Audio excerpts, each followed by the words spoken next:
Hey guys, in this video I'm going to show you how to insert Excel document in Word. Now for us to get this done, let's head over to the text file that we're working with. Say for example this one right here, and we want to insert something.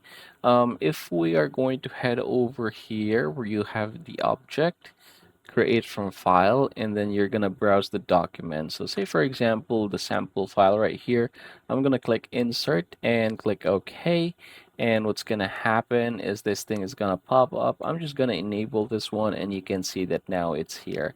So from this point forward, you can then go ahead and make some adjustment to what you have in here. And what if, say for example, you want to insert a Excel file, just so if you click that one you get redirected there. So you can definitely do that by clicking the object, create from file, browse, and it's the same process. The only difference is this one, display as icon, hit OK. And if, say for example, okay, I've closed that one. If I were to double click this, it's gonna open this one for me. So after enabling, you can see that now we're here jumping in this Excel file.